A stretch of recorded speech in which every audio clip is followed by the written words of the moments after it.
Good morning. Thank you very much for joining us today. We're delighted to have you with us as we look at how to attract, retain, and grow talent in the block management sector. The purpose of today's webinar is to help you with actionable insights and tips to bring into your own business to help you attract, retain, and grow talent, in the hope that by everybody on this webinar doing that, the industry as a whole will become a more attractive and deliberate destination for school leavers and university leavers and everything in between. We're going to spend a lot of time talking about apprenticeships, I think, as we go through this as a career choice. For those of you who've been with us before, apologies, you would have heard this. For new joiners, welcome. Great to have you with us. You're in mute by default, and that's to help all of the other webinar participants to get a clear audio channel. But we do want to hear from you. On the right-hand side of your screen, there will be a GoToWebinar box looking a little bit like the one I've got displayed on screen, through which we would love for you to ask questions, put comments, respond to anything you hear, and perhaps even give us a steer on other topics that might be useful to you and your business as we run this webinar series. So just as a reminder, please do tell us what you want to know and give us questions about things that really matter to you. This webinar is here to help you. And as usual, today is presented for general information purposes only and should not be considered as legal advice or official guidance. But given the topics, I hope you wouldn't consider it to be legal advice or official guidance in any event. And we are joined by some brilliant speakers today who I'm going to ask to introduce themselves. So Stuart, over to you. Could you tell the audience a little bit about who you are and your background, please? Hi, yes, I'm Stuart Shield. I'm the area manager for Learning Curve, dealing primarily with the property section, delivering apprenticeships across the whole of the UK in the property sector. I'm also director and co-founder of Propel, which is an online webinar platform, again, delivering training. I won't say just to the property sector, because there's elements to it for other areas of businesses, but predominantly property sector again. And I've had a background in property for 20-30 years and in the training background for about 15. Thank you, Stuart. And Fernando, could you give a brief introduction to who you are and what you do, please? Yeah, well, first of all, good morning, Raj, and a massive thank you for having me on today as a speaker. So yeah, I'm Fernando Rutter, a 19-year-old trainee estates manager. I work for a company called Oakland Residential Management. We're a specialist residential leasehold block management company based in Hale, Altrincham. So I'm currently working towards my level 3 housing and property management apprenticeship with the Apprentice Academy in Manchester, alongside my AIRPM accreditation as well. So yes, I'm relatively new to the industry, and you may have seen me on LinkedIn pestering you about the block management network, which I've recently founded as well. Brilliant, thank you, Fernando. And I think we'll come back to the block management network at a few points during today's discussion. So here are the topics we're going to be covering off today. The one that's right at the top is block management has not historically been something that people deliberately go into by and large. It's a profession that people have found perhaps accidentally or perhaps worked towards from other elements of property management. Starting with Fernando, what was your perception of block management before you entered the industry? What did you think it was and what it was about?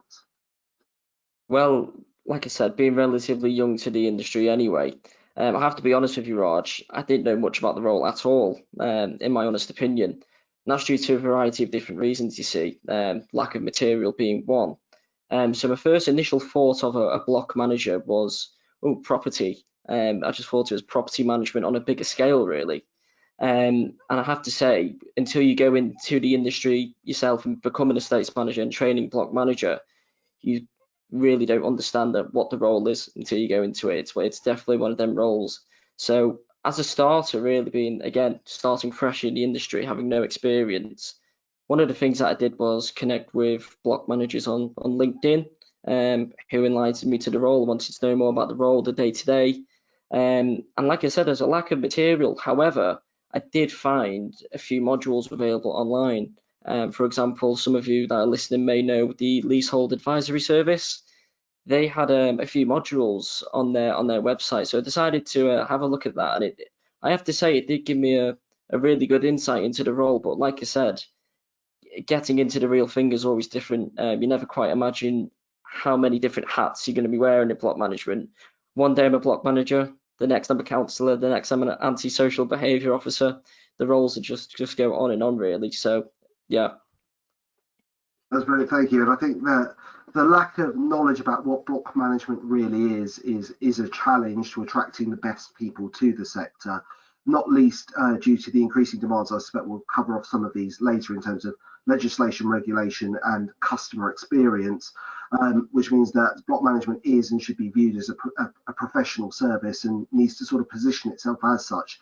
Now, Stuart, turning to you, you started in the property sector an indeterminate period of time before Fernando, and we're not going to go into the numbers unless you particularly like to. But what did you think about the block management sector before you joined it? So what did you think it was, and how did you come to enter it?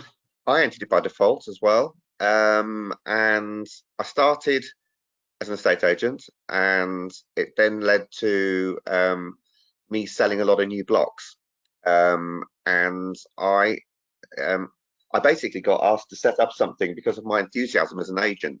And this is even developers not really understanding block management at that time as well. And they wanted me to manage them just because I also ran a rental department.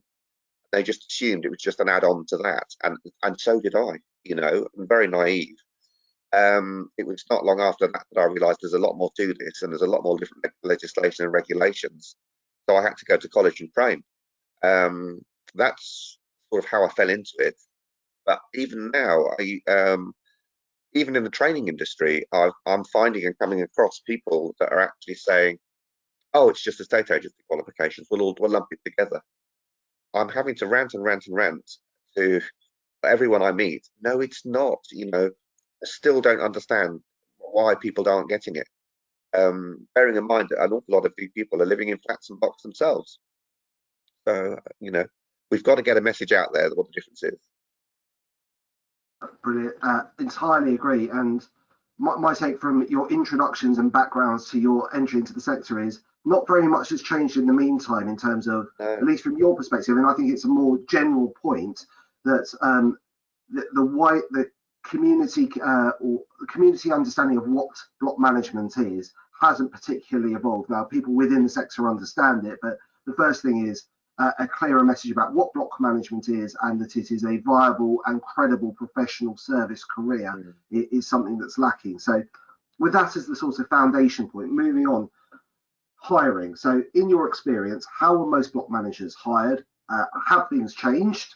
And what ought to change? So Fernando, would you like to pick up on that, please? Yeah, absolutely. It follows on from what Stuart's just covered, really, in terms of people fell into the industry by accident. That is what block management is notoriously known for. For example, there's a lot of transitional skills that you get from other property sector roles. For example, property management, lettings, sales, administration as well. So a lot of people went from them type of roles straight into block management. Like Stuart said, he was an agent for selling a lot of blocks. What happened is, for example, a lot of letting agents as well were letting the flats that are in these blocks, then went over to go and manage the blocks. And that's how they got into block management. Then they opened a department, etc. And that's how you make a block management department. And that's where it stems from, really. And it's now become, and speaking from my experience, an apprentice, it's changed a lot, and that's due to, like you said, the compliance, and it's a growing sector. For example, it's such an attractive option now for a business to hire an apprentice. For example, someone young, doesn't have to be young entirely, but we'll go on to that later, but someone who can have that on and off the job training, apply their learning to the workplace. However, the word apprentice, I hate the word apprentice because, like I said, anyone could be an apprentice. Apprentices are usually known for being a school leaver, young, straight out of college, and more or less, and Stuart will agree with me on this, an alternative to university. But it's not. It needs to become on par with university. Anyone can become an apprentice, whether you're at junior or senior, directory level.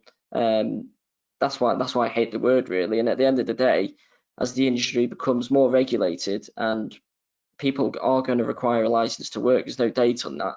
then an apprenticeship is easily the best way into there. So it's gone from people falling into the industry by accident to now becoming more regulated and people doing apprenticeships to get their qualification to require a license.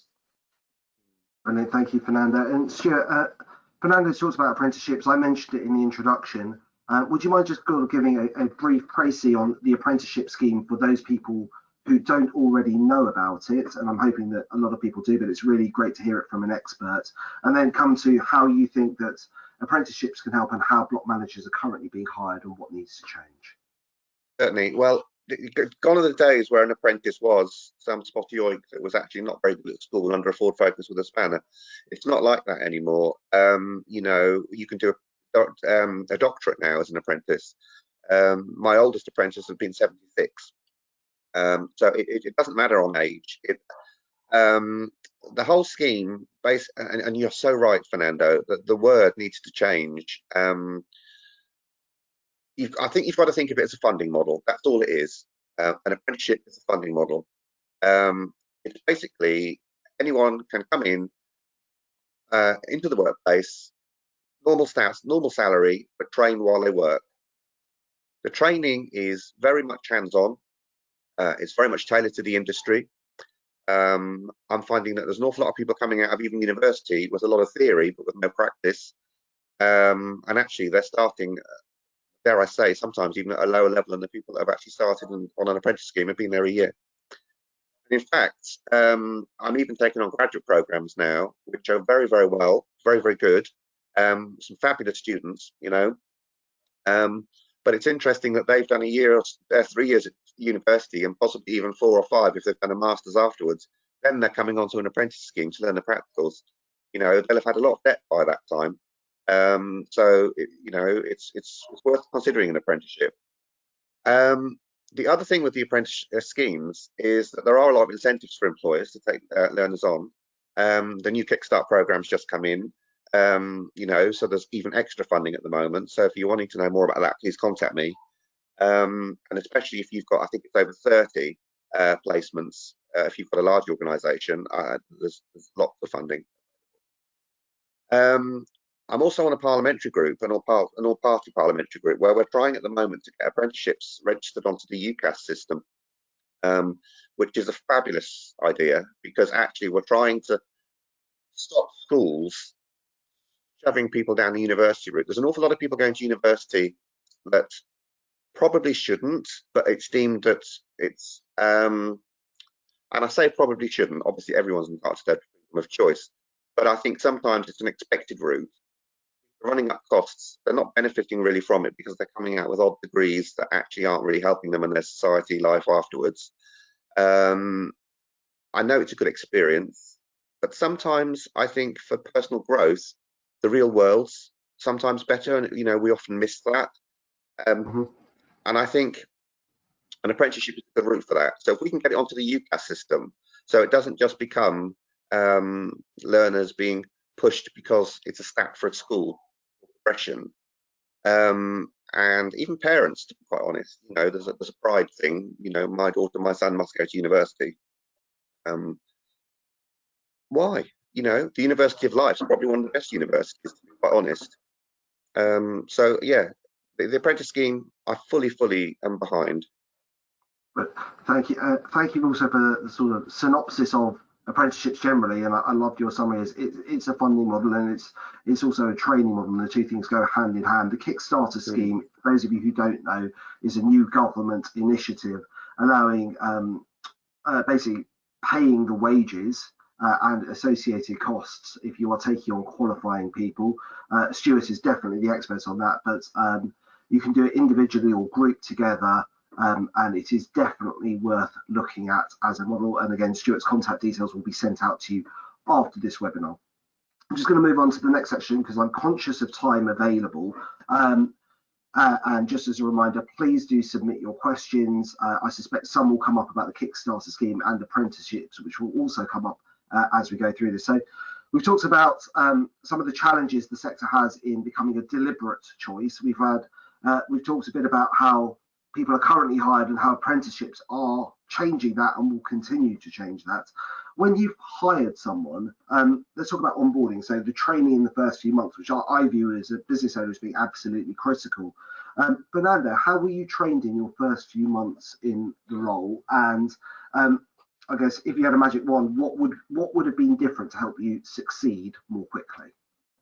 Absolutely. So it's going to be the best of both worlds here for listeners. You're going to get the perspective of the apprentice, me, and the perspective of the trainer, Stuart. So the way that I was trained when I first started, so I started in October last year, funnily enough.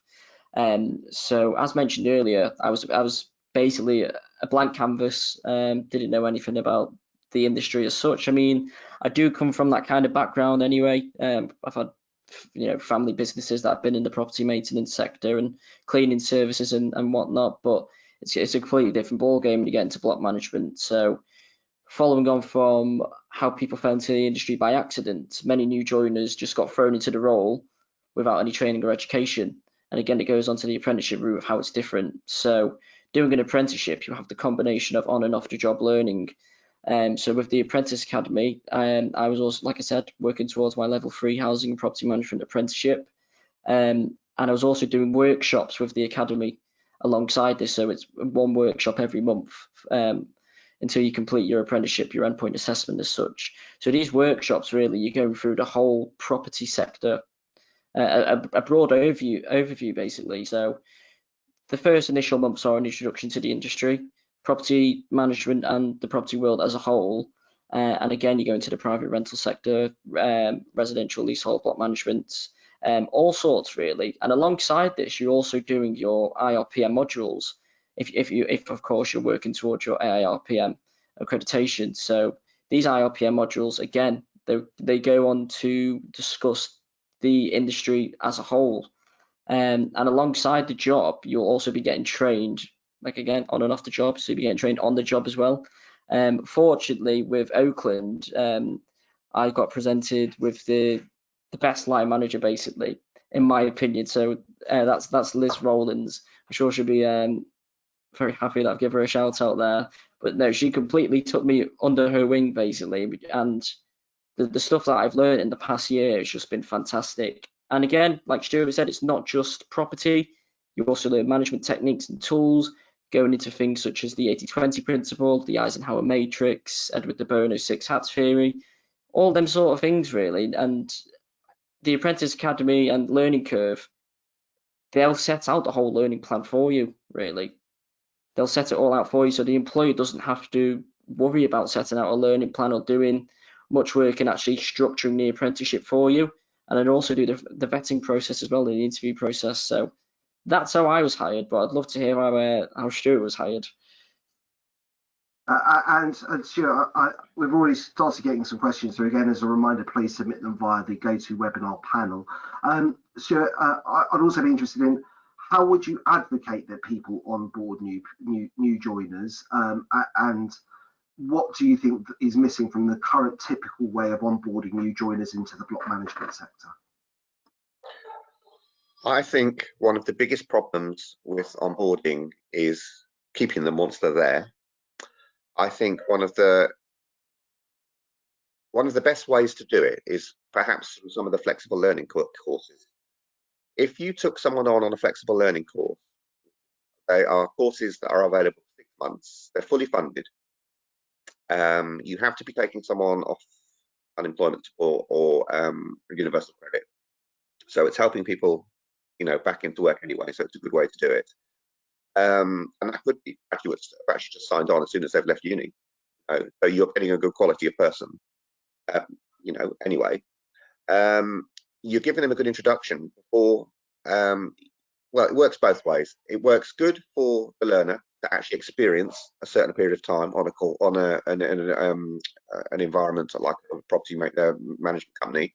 But also, if they're doing a small course like tenant support or something, or even customer service or something, but in a property-based background, they've got a 6-month trial to see whether they like the job before effectively you invest in an apprenticeship with them. What I mean? So, because there's nothing worse than people actually starting the course as an apprentice, or even just as a full-time member of staff, thrown in, And we know what it's like. You hit the ground running in the property market. Every property manager's office is evenly busy. It always is. Some people can handle the stress, some people can't, and some people leave.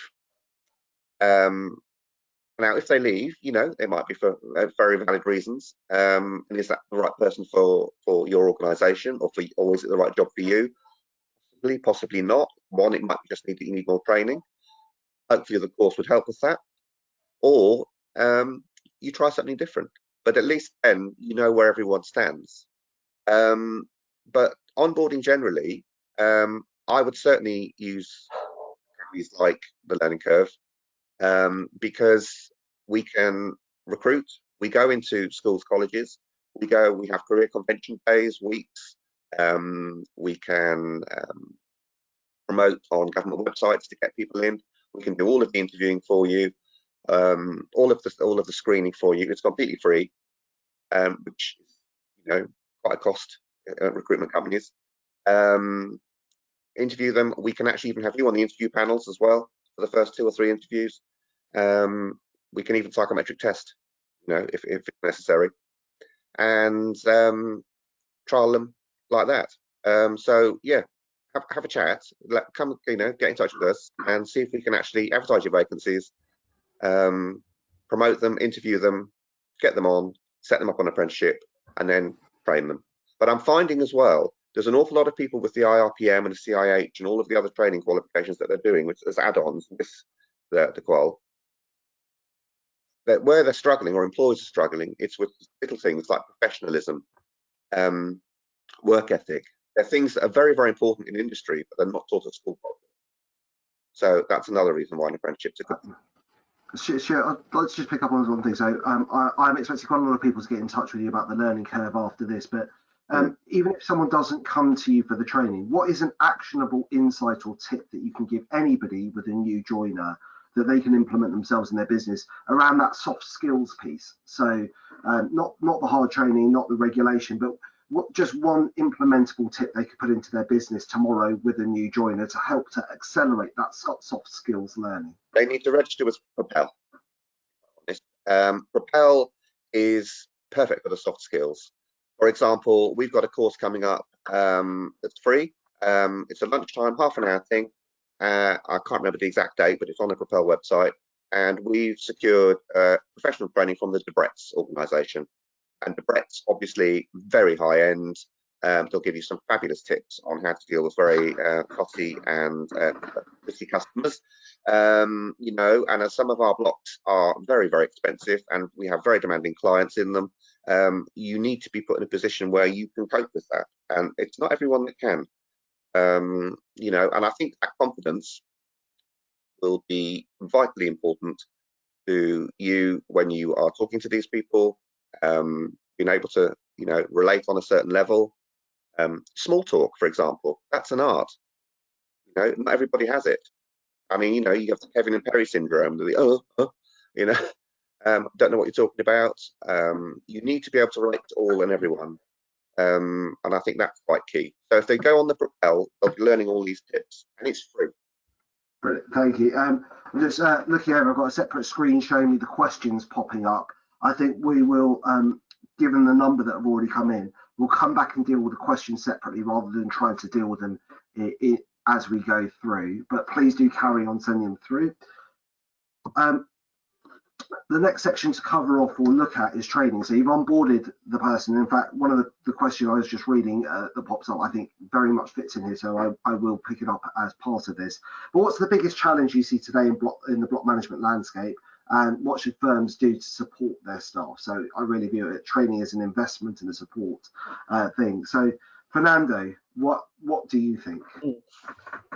So the biggest challenge in today's market, the hot topic right now, and I'm sure those in the industry would agree with me, is compliance and legislation in the industry. Block management's a highly compliant industry. A lot of things going around right now on fire safety, WS1's health and safety. But how does this relate to firms supporting their staff in these challenges? Well, what I would suggest is to recruit staff onto an apprenticeship. Recruit an apprentice. Why? An apprentice means that they'll have access to multiple industry resources. So like I said before, the IRPM modules, the IRPM newsletter, CIH newsletters. Alongside this, you're doing your workshop as well with your apprentice provider. I had a fantastic coach, Steve Colley, who Stuart knows very well. The workshops that he put together were absolutely brilliant because they were relevant and necessary to the industry as a whole and what was going on in the industry as a whole. So they're ensuring that you're always up to date with the current news and standards. So on top of this, the apprentice can share this with their colleagues in the office. And when you share that education, you're ultimately providing your business with a competitive advantage because the apprentice, in theory, becomes a real highly valued asset to the business. Why? Because they're so hard to replace, the knowledge that they have, that on and off the job learning. So again, actually keeping on the apprentice, retaining the apprentice is just as hard as recruiting the apprentice, in my opinion. And you also go on to, and this is again, in today's climate, what's the biggest challenges? Regulations and ultimately a lack of material and resources. So one thing that I did for my endpoint assessment, which is what you do at the end of your apprenticeship instead of doing an exam, I chose to go down the social media pathway. And I started the block management network. Ultimately, I wanted to create a platform that block managers can come to network with each other, create relationships, and overall just educate each other and add value, because that's what I was lacking when I joined the industry. So yeah, the block management network, what I do is it's a podcast and I interview the key players in the industry, whether that's providing regular updates, or either stories of block management, how people started their businesses, the challenges, the successes, things that people do want to hear. And just a little plug, if you would like to listen to my most recent one with Raj of Fixed Flow, then feel free to on Spotify and Apple. But they're the sort of things that I'll be going through, and it relates back to, like I said, the challenges in today's industry, and myself and people like Stuart and Steve are trying to change that. Amazing, thank you. And one of the points you touched on there, I think is really interesting. So the apprentice becoming a core, valued, integral part of the business because of their unique on and off the job practical, theoretical training, particularly around up-to-date regulations with access to up-to-date materials. Now, Stuart, I think one of the challenges is about growing and motivating a team. So not only is it a challenge to get people through the door who understand the sector, then to onboard them and then to train them, but to retain them. So how would you grow and motivate a team, and how do you hold on to the best talent rather than this constant sort of merry-go-round from company to company? Well, yeah, it's a tough one, but looking at our friend here, Fernando, I mean, can I just ask one thing? Very smart young man, obviously got a huge future in this industry. You can see that. We're all very proud of you, and I work very, very closely with Steve Colley, and I'm going to work even closer with him soon. But would you have done what you've done if you wouldn't have been on an apprenticeship? Would you have actually started your network? Not at all, no. This is the sort of platform that an apprenticeship gives you, you see. Would not be here speaking to you two guys, would not be here creating a podcast that has essentially become quite, even bigger than an endpoint assessment. It's become something quite big, to be honest. And yeah, without an apprenticeship, that wouldn't have been possible. I fully agree with that. And I think, going back to your question, Raj, I think the biggest way to keep staff is to empower them. And I think if you're empowering them and showing them love with knowledge, so therefore, seemingly investing in them, they're going to feel loved and wanted. It gives them career growth, it gives them paths, it gives them options, it makes them stronger in their role, they're more confident in the job, so they're happier in their work. That is one of the best ways, I feel, to keep the talent. Let them have some of these other flexible learning courses if they're already upskilled and they've got all the qualifications you want them to have. Some of these flexible learning courses on how to deal with angry customers. Empower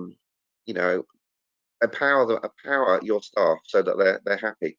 And with the apprenticeships as well, what I'm finding is the apprentices are going into the offices, and because they're asking questions, because we're setting them tasks, they're going in, other members of the team are going, oh gosh, I don't want to be upshown here, because Fernando knows more than me, because he's more up to date, because he's been taught the latest things.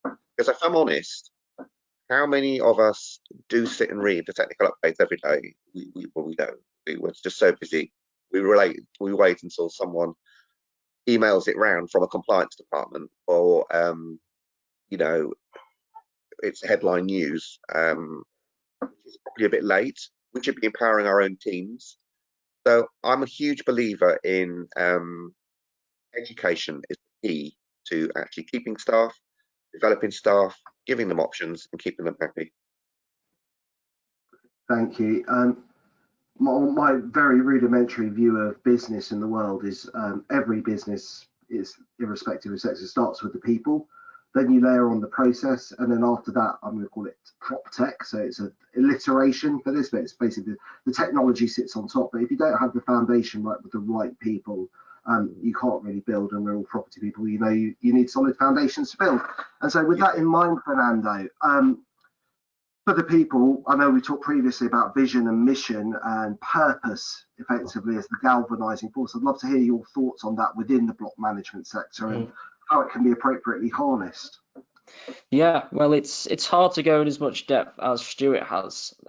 However, it goes back to that continuous professional development.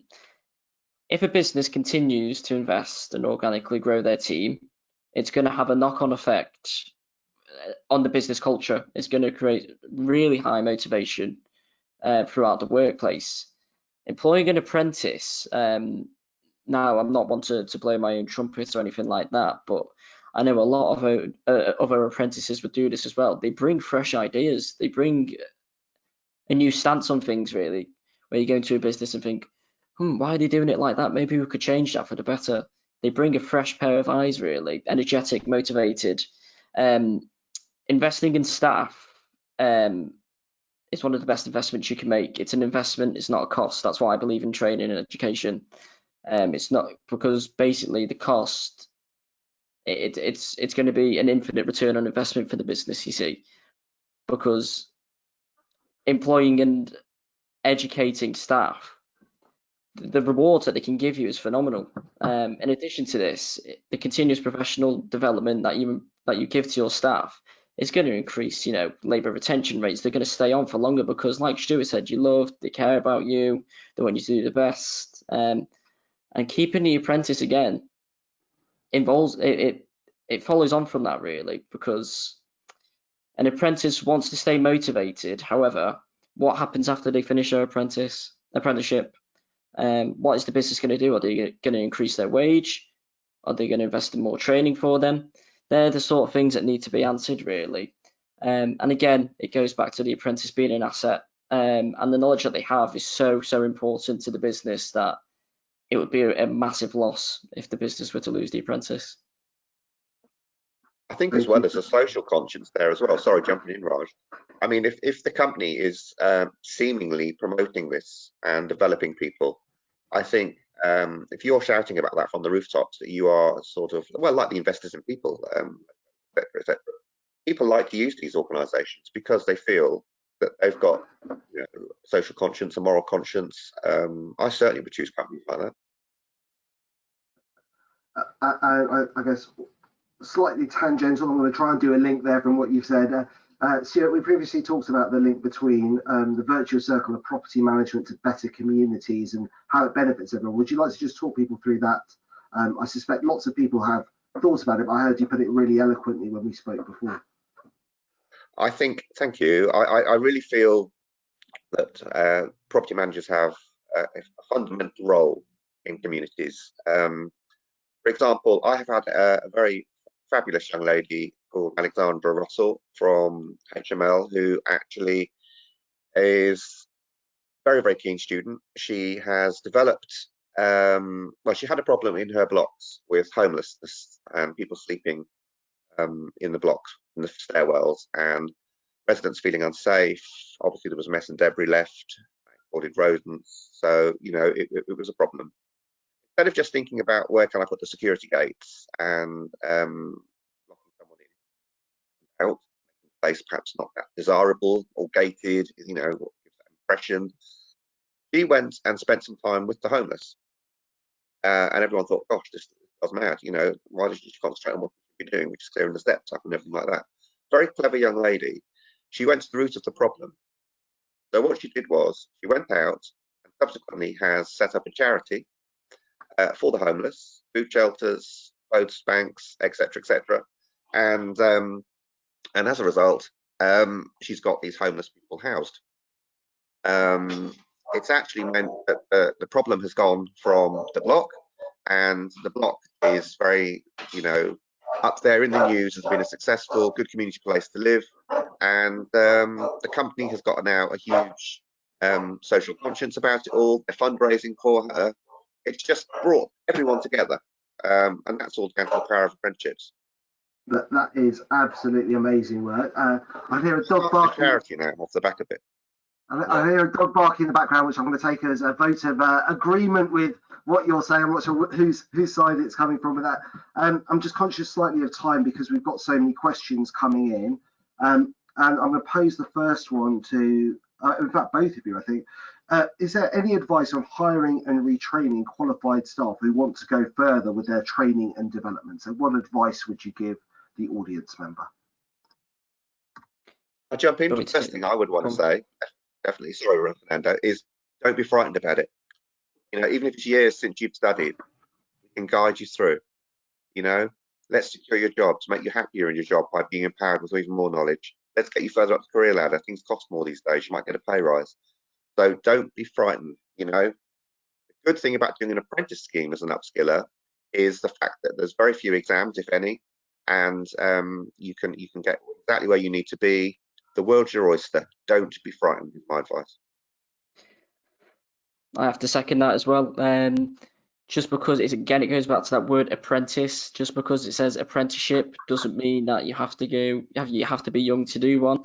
If you've been in the role for years and years, like a lot of people have and don't hold the qualifications, I'd advise them to just do it. Just take action, have a go, and just do it, because it's the best way that you can get your qualification and get that license to work into the industry. So it's the best pathway for someone that's been in the industry for a long time, for sure. I mean, it is worrying, isn't it, that if people aren't licensed, what's going to happen? Because there's no grandfather rights either. And on top of that as well, how many of us do a job day in, day out, day in, day out? Things change, technology changes. You might be finding that you could do it in so much easier, much more fast, quicker work, compliant way than you're doing it now. We all think we know best, but The way I've always done it is one of the saddest phrases in humanity, and is the enemy of innovation and improvement. My humble opinion. So what level of qualification should we encourage trainee block managers to go for, and is it a norm? I think that means that is it market standard, is what I would sort of interpret that as, to fund the training costs for them. Who'd like to pick that up? I'll pick it up. It's okay. Yes, the standard that they would go for is what I'm currently working towards is my AIRPM accreditation. So I would certainly suggest that they work towards that, especially if they're doing their level 3 housing and property management apprenticeship alongside this. And that is going to be the minimum standard, basically. That is the minimum license that you can have. So not only do you get your level 3 housing property management apprenticeship, you get your AIRPM accreditation. Alongside this, because it's also in line with CIH, you also get your CIH accreditation as well. So you get a big, long name after it as well. Fernando Rutter, AIRPM, CIH. Fabulous. Really, really great, and well deserved for you especially. But I think that's definitely the way forward.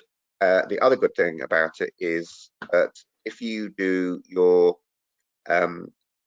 course through us at the Learning Curve, or similar organisations, but kind of like us, obviously, is that the AIRPM can run alongside. We can train the two together. You do it by a modular basis online as self-study, some of it as well.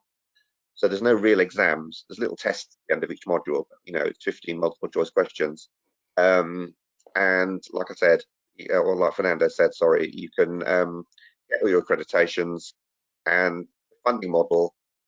People, especially levy businesses, are not even using their levies. I mean, this is another question completely, but people aren't using their levies. So actually, this could all be funded. And even if you aren't a levy payer, there's a government incentive where you will only pay, I think it's 5%. 5%. Mm-hmm. But can we pause on that, because a couple of questions have come in about funding. So, and I think that's probably a webinar in and of itself because of the different models available. But if someone was looking for a primer or a resource to look at for the funding models available for training, development, apprenticeships, and ongoing development of staff, where would you push them? So the Learning Curve website. Okay, so you've got the resources available on your website for the funding models and everything else. There is resources on the government websites, but the problem is with the government websites is that they don't actually facilitate the IRPM or CIH within it. So we've worked out packages as a training provider where we can either fund extra bits or add bits on or whatever. So what we've done is we're not just delivering what the standards say as the government require for level 3 or level 4, which is the government standard for housing property management level 3 or 4. We're putting the extras in to make it more commercially useful. LPM and ALA or ARMA, whatever, or ALA, sorry. So, you know, if you want anything more details than that, please contact me because I'd be delighted to help. Thank you. I think the next question is going to go to Stuart, but Fernando, if you have a view, it'd be great to hear that too. So I think that the next two questions are effectively one, looking at it from slightly different perspectives, which is with the current pandemic, there's a dearth of jobs in certain sectors. Are you still seeing a high level of uptake and demand for block managers coming in? And the second part of it would be, are they predominantly office-based, or are you seeing any particular drive up in sort of what I describe as concierge-style hires, so front on-site staff rather than office-based staff? What are you seeing out in the market, and is there anything that you can share with the audience? The uptake is still huge. There's an awful lot of vacancies. I think people are looking at them because it's one of the only sectors that is recruiting heavily at the moment. So we're getting all sorts of people. There's a lot of sifting. That all takes time and money. So again, use us to do that because we can do that for you so that you're not spending all your precious time when you should be block managing rather than actually sifting through hundreds and hundreds of applicants. I am finding that there's an awful lot of companies perhaps closing head offices. So therefore there's an awful lot of working from home. That in itself is another training module that we're doing as well, because we're finding it's an art to work working from home. It's an art to be disciplined, time and motion, all these things. So that's quite key to make it successful. We are finding an awful lot of uptake for concierge staff. A lot of the blocks now are building with concierge staff in. It might be part of their 106. If it's not part of the 106, it's just customer service. So customer service for these people, again, needs to be an extremely high level. So again, we're training that separately. So generally, uptake's good. Vacancies are good. People are recruiting. The only problem that is going to happen if you don't jump on the bandwagon soon is there is a limited number of training providers offering housing, and they will have caseload capacities. So if you don't jump on soon, you'll miss out. Thank you, Stuart. And Fernando, anything you'd like to add, or anything you're seeing in your local market around demand for new people coming in, and any particular split between on-site versus office-based roles? I mean, it's like Stuart said, the demand's not stopped really. Reason being, you know, the COVID-19 pandemic. I think a lot of employers are wanting to upscale their current staff rather than recruiting externally. So they're going for that internal recruitment style, which I totally agree with, to be honest. Upscaling their staff, creating a multi-skilled workforce. So I have to say, yeah, it's not stopped in the property industry, not like it ever does anyway. That is actually really, I'm afraid, I'm really sorry if we didn't get to your questions, but we have run out of time for today's webinar. Hugely grateful to everyone who attended, and I think the number of people who've tuned in today and registered for today's webinar is indicative of an industry that really wants to attract, retain and train the best. And I think you should all pat yourselves on the back for taking the time out to learn more, and the information around apprenticeships, particularly with both Fernando's first-hand experience and Stuart's role, both from a first-hand perspective, but also in his parliamentary advisory role, is also really interesting. Hugely grateful to both Stuart and Fernando for giving up their time in preparation for today's webinar and presenting it. Follow-up materials will come out to you with appropriate information and contact details, including about Propel, Learning Curve Group, and the Block Management Network. So all of that will be included in the follow-up emails. We'll be doing some more webinars in the series. I think we're going to jump back to a more regulatory framework. So we're going to be looking again at EWS1 forms, the Building Safety Bill and the Fire Safety Bill over the coming months. But if there's anything in particular you would like us to cover or a different angle to take, please do email us at research@fixflow.com. We want to hear from you. And if you could take a moment at the end of the webinar to give us feedback, we want to continuously improve. And the whole purpose of this is to help you and to help the sector. So with that, thank you very much for attending. Thank you very much, Stuart and Fernando, and have a wonderful Friday, everyone. Bye.